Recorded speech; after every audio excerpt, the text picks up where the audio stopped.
The Lord be with you. A reading from the Holy Gospel according to John.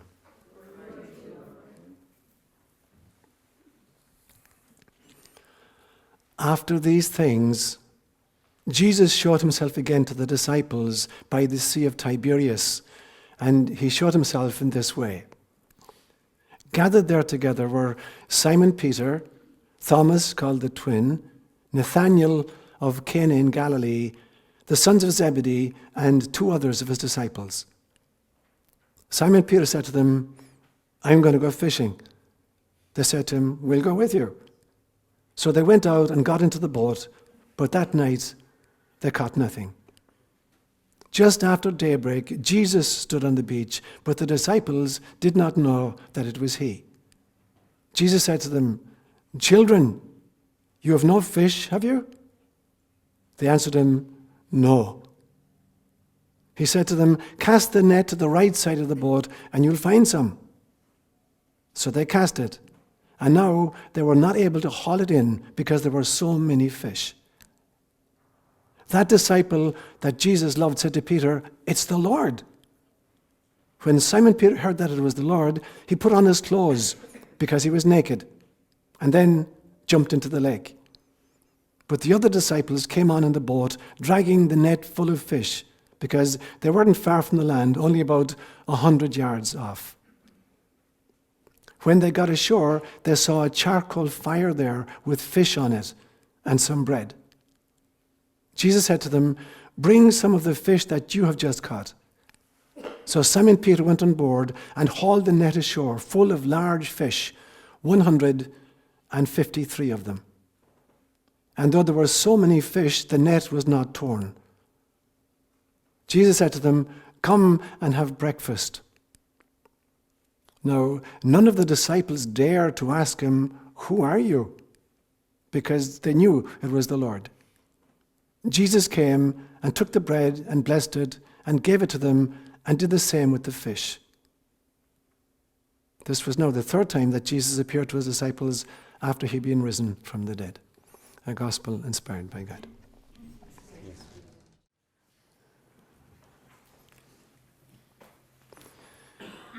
I'm sure you've all heard the expression, throwing out the baby with the bathwater. Yeah, okay. The very first mention of that is in a German proverb. It's written down in the year 1512. And I don't speak German, so I'm going to try it. I tested it on Stefan this morning. So in 1512, in a German proverb, in a written form, you get it, "Das Kind mit dem Badewasser ausschütten." How am I doing? Did you understand it? Did you get the message? Okay. It's the phrasing. It's the phrasing, okay. Let's hear it from you. Das Kind mit dem Badewasser ausschütten. Okay, good. Okay, brilliant. Out loud here, into the mic. There we go. Das Kind, or maybe I would say das Baby mit dem Badewasser ausschütten. That how it was written was das Kind. Ja, das Kind mit dem Badewasser ausschütten. Okay. So that's how it was written in 1512. Now, the story behind it, whether it's an urban legend or not, is the following. European medievalists, and in fact for hundreds of years afterwards, we weren't renowned for washing very frequently. So even royalty didn't wash themselves that frequently. And so a bath was actually, in Shakespeare in England, a bath was an annual occurrence. And there was a big, big wooden bath. It took a lot of schlepping of water to get enough water to fill a bath. And to try to heat water, there was no electricity. There was no such thing as hot water on demand. You didn't have like a 40-gallon tank somewhere that got heated up regularly. You had to schlep the water up and heat it over a fire. So there was a big, big bath prepared. And the first guy in was Daddy. And Daddy washed himself, taking all the dirt of the year off himself. And then all the boys got in, one by one the boys got in, and they all washed themselves in the same water. And then Mammy got in, and Mammy washed herself. And then all the girls got in, and they all washed themselves. And finally, the baby of the family was put in, and they washed the baby. So you can imagine with a family of like 15 kids, what the water looked like at the end of that process. And then they'd tumble out the water. And the saying goes, occasionally, it was so dirty they didn't notice that the baby was actually inside in the bath and the baby got tumbled out with the water. So that's the origin of the phrase, tumbling the baby. Lisa? You can tell why they only wanted Okay. I hope you're not the last born, are you? Okay. Okay. That's the urban legend, at least. To make matters worse, people didn't own a whole bunch of ensembles. People pretty much had one outfit. It's like you say to somebody, I have an outfit for every day of the year. This is it. And that was pretty much it. I remember as kids growing up in Ireland, we didn't have that many changes of clothes. And certainly when I lived in Africa, the people I lived with, people had one outfit, and that was it. And Sunday, Monday, whatever it is, there was one outfit. And that was the outfit. It was pretty much his shorts, if you were a boy, his shorts, and a T-shirt. And there was typically T-shirts that had basketball icons in it from the NBA or someplace. And that was pretty much it. We had one outfit, and you washed once a year in medieval Europe. When I was a kid growing up, Saturday night was the bath. There was a ritual bath on Saturday nights. You didn't wash more frequently than that. And it would have been OCD to wash more frequently. Yes. So in Shakespearean time, it would have been OCD to wash even once a month. Yeah? So for some reason, when I was reading the gospel this morning, this is what came to me. When I heard this story of Peter, who was naked, inside in the boat, and they say to him, "It is the Lord." And what does Peter do? Puts his clothes on and jumps into the lake and swims ashore. I'm thinking, what in God's name was this guy thinking about? And I'm thinking, okay, he's going to have an encounter with Jesus. He wants to look his best, so he figures he's going to have his annual bath and he's going to do his laundry all in one go. So he gets his clothes on him, jumps into the water. He's got about 100 yards to go. He's going to give the clothes a good thrashing around in the water on the way, and he's going to wash off all the smell of the fish. And by the time he gets to the land, he's presentable. And so maybe he wasn't as dumb as we think. Yeah? So that's what I want to talk about today. I'm going to make 4 main points. The first one I'll talk about, impetuous, infallible Peter. Second one, Jesus, you don't look like yourself at all. Be the second point. The third one, he's risen. It's the gospel truth. And then fourthly, a very fishy Eucharist. So they're the 4 points I'll make this morning. Is this a Catholic church? We're good. Okay. Maybe this is just a storytelling session. Okay. So, impetuous, infallible Peter. Peter is a very interesting character. He's a real human character, obviously. He's a fisherman. And on 3 occasions, he jumped ship. On 3 occasions, he jumped ship. And the first time he jumped ship, he jumped in faith. It started in faith, and it ended in terror. The second time, it started in terror, and it ended in shame. And the third time, it started in shame, and it ended in love. Let me explain what I mean by that. The first recorded incident of Peter jumping ship is they're on the lake. Jesus is not in the boat. They have left him at the other side of the lake, and a storm comes up, and the wind is howling, and they're in danger of capsizing the ship. And all of a sudden, here's Jesus walking on the water. And they're scared. They think it's a ghost. And Jesus talks to them, and he says to Peter, "Come, step out of the boat." And for the first time, Peter jumps ship. He jumps out of the boat in the faith that he can walk in the water just like Jesus. But his faith doesn't hold up very long. The first wave that hits him broadside, and his faith goes, and he starts to sink. And he's freaking out at this stage. He terrorizes, "Lord, save me, I'm perishing." And Jesus reaches out his hand and catches him and says to him, "Why did you lose your faith? You were doing great." And Peter said, "It was that last wave that hit me." So the first time he jumps ship, he does it in faith, and he ends in terror. The second time he jumps ship, he starts in terror, and he ends in shame. So Jesus has just been captured. It's the night before he dies. He's schlepped off to Caiaphas and Annas, the high priest for that year. And Peter is following along behind John because John was related to the high priestly family. And suddenly Peter is recognized. And somebody says, "Aren't you with him as well?" And Peter freaks out at this stage. He's afraid now he's going to get the same treatment as Jesus. "No, I'm not with him." And somebody else recognizes him and says, "You were. I saw you in the garden with him. Aren't you the guy that actually took out the sword and cut off the ear of the high priest's servant?" And Peter says, "No, I don't even have the sword with me." And then the third time, one of the girls standing there says, "You are with him. Even your accent gives you're Galilean, just like him." And Peter starts swearing at this stage, "I don't even know who the guy is." And so this is the second time he's jumped ship. And it started in terror, and it ends in shame. He goes out, and we are told, and when he realized what he had done, he wept bitterly. He realized that when the chips were down, he wasn't adequate to the task. He'd betrayed the man that he'd loved. And he goes away, and we were told, and he cried bitter tears. And now this is the third time this morning that he's going to jump ship. And this one is going to start in shame, and it's going to end in love. So the circle is complete at this stage. And it starts in shame. Maybe he's now naked on the ship, and Jesus is on the shore. So it's symbolic that Peter has been seen for who he is. He's been seen in all his nakedness. Not just his physiological nakedness, but in who he is when the chips were down and when fear came. And so he starts this encounter in total shame. And the shame is symbolized by his nakedness. And he wants to do something. He wants to cover himself up. He wants somehow to be more acceptable and more presentable. So he puts his clothes on. He washes himself and he swims ashore and has the encounter with Jesus. Now, it wasn't in today's reading, but if you follow on to the end of chapter 21 of John's Gospel, you get the final piece of the story. And the final piece is, after the breakfast, Jesus says to Peter, Peter, I want to talk to you privately. Now, the last time they've been together, Peter has run away from him and denied 3 times that he even knew him. And Peter says, oh my God, I'm going to get a grilling at this stage. And so they draw aside, and Jesus says a very strange thing to him. He doesn't accuse him of betraying him. He didn't say to him, why did you do that? Why did you abandon me? Why did you betray me? Why did you say you didn't even know me? None of that. He said, Peter, do you love me? And Peter says, I do, Lord. And Jesus says, feed my lambs. And second, he says, Peter, do you love me? And Peter says, of course I do. I really love you. And Jesus says, feed my sheep. Then a third time he says to him, Peter, do you love me more than these? And at this stage, Peter cries again. He says, Lord, you know me. You know that I love you.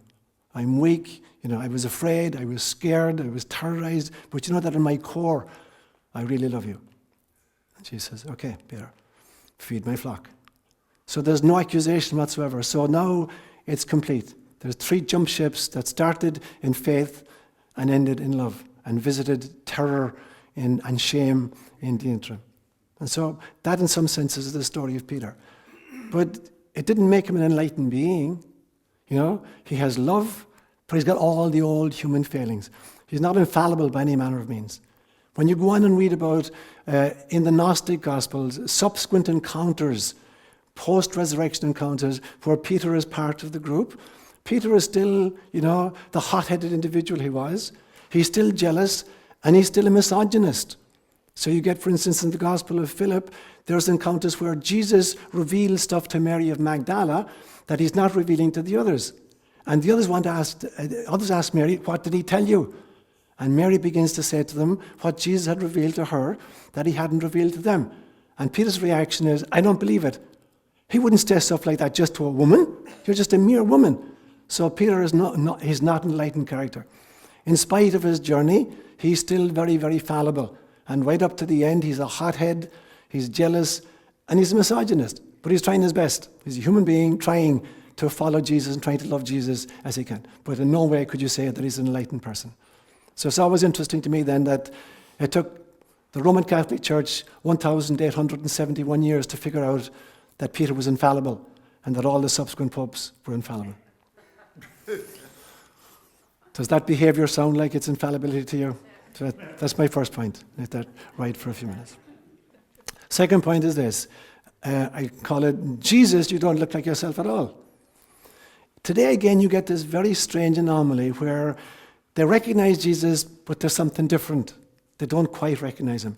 So towards the end of the story, you get this very strange phrase, after they've had breakfast together on the beach, where it says, John says, for some reason or other, he says, nobody dared ask him, who are you? Because they knew it was the Lord.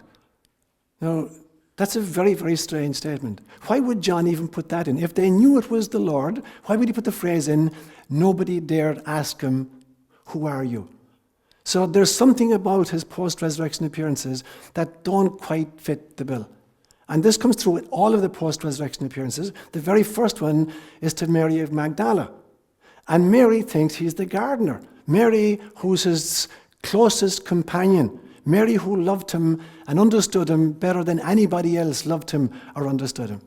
Mary didn't recognize who he was. She thought he was the gardener, and she wanted to know, if you're the one who took the body and put it someplace else, can you please tell me so I can go and retrieve it? Only when he spoke her name did she suddenly recognize him. So somehow, in speaking her name, and as I said to you before, I don't believe that Jesus just said Mary or Mariamu. It wasn't her, given name that he pronounced. He sang the song of her soul, because your true name is the song that your soul sings as it wends its way into incarnation. Jesus sang her real name, and then because she was recognized, she shifted frequencies, and she got into the frequency where Jesus was, and then she recognized him. But she didn't initially recognize him. And then there's a story of the two disciples on the road to Emmaus on the same Sunday, and they're walking along, and Mark has a very strange phrase when he introduces this story. He says, Jesus appeared to them in a different form. Now, is it a different form from the form in which he appeared to Mary? Or was it a different form from his pre-resurrection form? Or what did Mark mean by this phrase? He appeared to them in a different form. But whatever the form was, they didn't recognize him.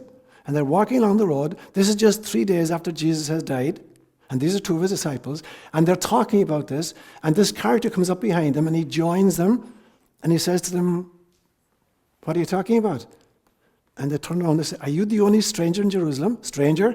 They don't recognize him. They think he's a stranger. Are you the only stranger in Jerusalem who doesn't know what's happened there in the last 3 days? And Jesus says, no, what things? And they said you haven't heard about Jesus that we thought was going to be the Messiah and how he was crucified? You haven't heard that? Jesus says, no, it's news to me. And they go on and say, we thought he was going to be the Messiah, and we thought that this was the guy that we've been waiting for. And all of a sudden, he gets nabbed last Friday, and he gets crucified. And to make things worse, some women in our group came this morning and gave us this ridiculous story that he'd risen from the dead. And then this character begins to talk to me and says, well, interesting. Wow, interesting, because remember what it says in the Hebrew Scriptures, the X and Y and Z, that when the Messiah comes, he's going to be a suffering servant? And they say, yeah. He says, don't you remember where it says that he would be, handed over to the hands of people and he would be killed? And on the third day he'd rise again? And they say, wow, that's true. Yeah, it says that in the book of Isaiah. Interesting. So he begins to explain the Scriptures. Now, it's a 9-kilometer journey. So they're walking for a few hours, and then they get to the town they're going to, Emmaus, and Jesus pretends that he's going to keep going. And they say, no, why don't you stay? It's getting late in the evening. Why don't you stay with us? He says, okay. So they go into a little hotel-y, and they sit down and they order some food, some wine and some bread. And the bread and the wine arrives, and they say to me, you do the bracha. Typically you're going to take the bread and say, Baruch atah Adonai Eloheinu melech haolam hamotzi lechem min haaretz, amen. And you break the bread and you give it. That's the motzi. And then you do a prayer over the wine. Baruch atah Adonai Eloheinu melech haolam borei pri hagafen. And then you drink the wine. So Jesus takes the elements and he starts his shtick. And all of a sudden, their eyes are opened. And they suddenly realize, my God, this is a Eucharist. And they recognize him for who he is, and he disappears. And they rush all the way back to tell the others. But how is it that they didn't recognize him? So story after story after story, when Jesus appears, they don't recognize him. There's something about him which is different. And so when they try to attempt to explain this to other people who haven't been privy to these encounters, they're stuck for language. How can they impress upon them? How come if it really was he, guys didn't recognize him? You were disciples for 3 years, for God's sake. How come he walked with you for 9 kilometers, you heard his voice, you saw his form, and you didn't recognize him? Give me a break. And you expect me to believe he's risen from the dead? Or Mary comes back and she says, I thought he was the gardener. And they said to her, give us a break, woman. You were closer to him than anybody. He used to kiss you on the lips, and you didn't recognize him? And you expect us to believe that he's risen from the dead? So how could they persuade people who hadn't been privy to these encounters that it really was he? So they come up with 2 sets of images, what are called the before-after images and the below-above images. The before-after, they are trying desperately to impress upon their audiences that it really was he, that the person they encountered after the resurrection was the same person they had been with for 3 years before. So they were trying to prove he really was really he. For instance, he said to Thomas, if you don't believe I'm real, take your finger and put it into the nail marks, and take your fist and put it into my side. And have you anything here to eat? And they gave him some baked fish, and he ate the baked fish. So really, it's not a ghost. We're not talking about a ghost. We're talking about a real human being, flesh and blood human being right here. So they're trying to persuade him with the before-after images. And there's a second set called the below-above. How come, if it is he, what's different about him? Because all of a sudden, he appears in the middle of a locked room. He seems to have been able to kind of dematerialize his molecular structure, shift it locationally, and then reassemble it someplace else. And how come, if it really was he, that they didn't recognize him, even the people who knew him best? So something has changed. There's been a transformation has happened. So the below above is to say that, yes, it is he, but he's significantly transformed. So they will play around with these images with people who haven't had the encounters. But what's mostly interesting, and I'll visit this at the end of the homily today, is that most of the post-resurrection appearances happen in the context of Eucharistic encounters. It is in Eucharist that they experience Jesus mostly. And I've said this to you many, many times before. When we really understand what Eucharist is about, Eucharist is not the memorialization of an event that happened 2,000 years ago, where we take symbols like bread and wine and we pretend as if we're play acting the Last Supper. That is not Eucharist. If that's what we think Eucharist is, we don't understand what Eucharist is. Eucharist is the ability to shift our states of consciousness into such a way that time no longer exists, that we can literally time travel and space travel. And we are present as much at the Last Supper as were Peter or James or John or Mary or the Magdalene. That's what Eucharist really is about. Eucharist is not about symbols of bread and wine, celebrating an event that happened 2,000 years ago. It's about the active participation in the timeless event of the Last Supper by shifting our states of consciousness. And so here's what they're trying to wrestle with in trying to explain these appearances to people who hadn't been privy to them. The third point I want to make then is, he is risen. It's the gospel truth. Now, we use the term, it's the gospel truth, as the ultimate proclamation of the veracity of any statement we're making. If I say it's the gospel truth, this really, really is the touchstone of veracity. The problem is, you have to understand which of the Gospels are you talking about? So if you take, for instance, the post-resurrection appearances of Jesus, or the resurrection of Jesus, and you work your way through the 4 canonical Gospel accounts, they're very, very different. The first of them written is Mark's Gospel. Mark is written in 70 AD, which is about 40 years after the event. And Mark's Gospel, Mark has 16 chapters, ends in verse 8 of chapter 16. And here's how Mark's Gospel ends. On the first day of the week, Mary of Magdala and Mary, the mother of James and Salome, went out to the tomb. And then they realized there's going to be a big stone at the door. But when they get to the tomb, it is open and they see an angel. And he says to them, "Why are you here? He is risen." And they freak out and they run back to the city and they tell nobody. And that's the end of Mark's Gospel. In Mark's Gospel, the women, there is no post-resurrection account in Mark's Gospel. Nobody has an encounter with Jesus after his resurrection in Mark's Gospel. The women visit an empty tomb. They see what's called a young man. He's not even called an angel. A young man who says to them, "He is risen." And they freak out and they run back to the city and they tell nobody. Now, if you actually read through Mark's Gospel, there's a whole other piece that's been added on. Later manuscripts add on pieces that have been borrowed from Luke's Gospel and borrowed from John's Gospel. So when you read the post-resurrection appearances in Mark's Gospel, they were added on much later, 200 years later. They were borrowed from John's Gospel and from Luke's Gospel, and we'll talk about those in a few minutes. But Mark's account ends with an empty tomb and terrorized women who tell nobody what has happened. Matthew is writing his Gospel 10 years later, and Matthew has a very, very different kind of a hit on it. In Matthew's Gospel, it's the same characters. You have Mary of Magdala, and you have Mary, the mother of James and Salome, and a few other women who are not mentioned. And they go to the tomb, and the tomb is empty as well. And now there's an angel there, not just a young man. There is an angel. And what has happened in the meantime, according to Matthew, is that there was this extraordinary earthquake. And the stone rolled away from the door of the tomb.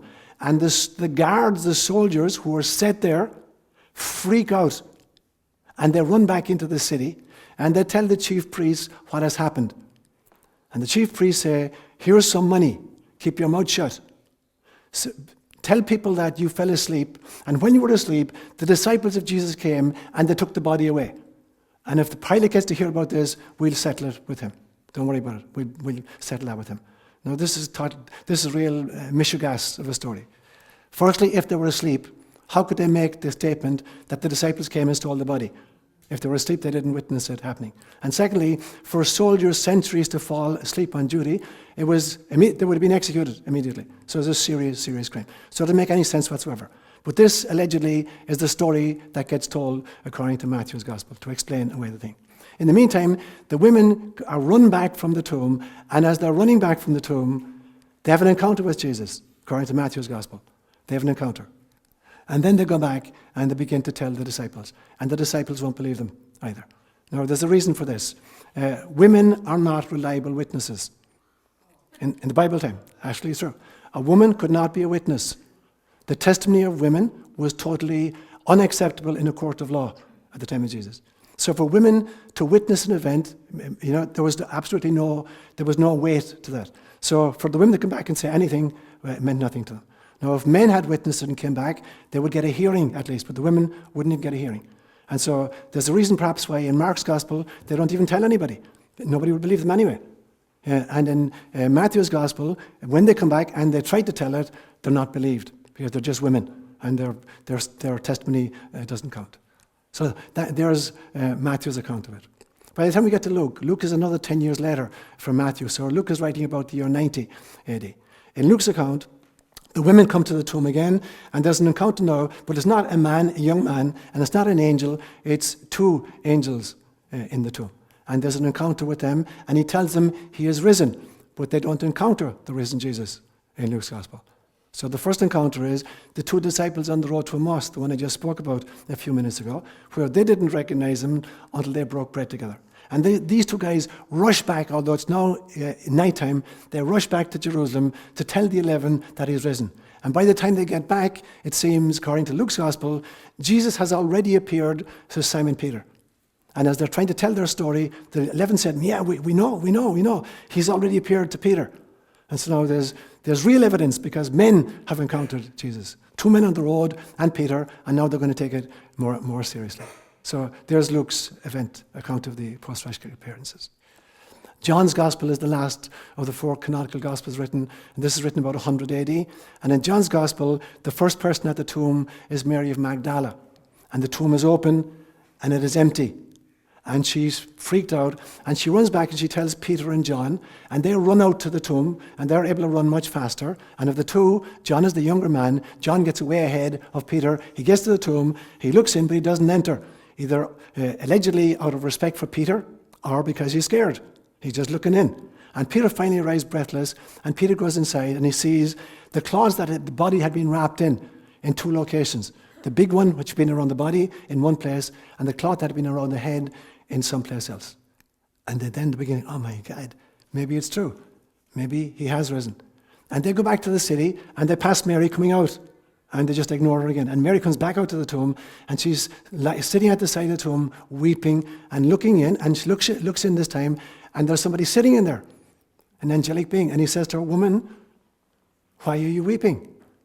And she said, "Because they've taken my Lord away, and I don't know where they've put him." And all of a sudden, she hears sounds behind her. She looks around, and there's Jesus standing there, and she doesn't recognize him. And he asks the same question. He says, "Woman, why are you crying?" And she said, "Because they've taken my Lord's body away and I don't know where they put it. And if you're the one who took it away," she thinks he's the gardener, "can you tell me where you put it and I'll go and I'll retrieve it?" And then he pronounces her sacred name, her soul name. So that's the first encounter in John's Gospel. And then the second one is, he comes into the room where the 11 are locked, the door is locked, and they're in there shaking with fear, and he appears right in their midst. Except there's not 11 present, there's only 10 present. Thomas is not there. And they're scared. They think it's a ghost. And he says, "I'm not a ghost. A ghost does not have flesh and blood like you see me to have." He says, "Have you anything here to eat?" And they say, "Yeah, there's some baked fish." He said, "Give me a piece." And they give him some baked fish, and he eats it. And then a week later, so in the meantime, they tell Thomas, he's risen. We've seen him. We had an encounter with him. Thomas says, I don't believe it. Not unless I put my finger into the nail marks and put my hand into his side where the lance went, I won't believe it. So 1 week later, they're in the upper room again. They're still locked in. And this time, Jesus reappears. He says the same thing to them. Shalom aleichem, peace be with you. And then he says, Thomas, come over here. He says, put your finger into the nail marks and put your hand into my side. And then a great statement was that, remember, it was the first homily I ever gave in Swahili. Heri wale wano sadiki pasipo kuona. Blessed are those who have not seen and yet have believed. And Thomas responds, my Lord and my God. So this is the second encounter to the group. And then the third encounter in John's Gospel is the one we just had here today. And so the interesting thing that in none of these encounters do they recognize him initially. Whatever has happened, whatever the frequency shift is, and I spoke about this on Holy Saturday night and on Easter Sunday, that you could only encounter Jesus by shifting your frequency. Because in post-resurrection appearances of Jesus, he never came below the etheric plane. He didn't come into full physicality. And so they had to shift into the etheric plane to encounter him.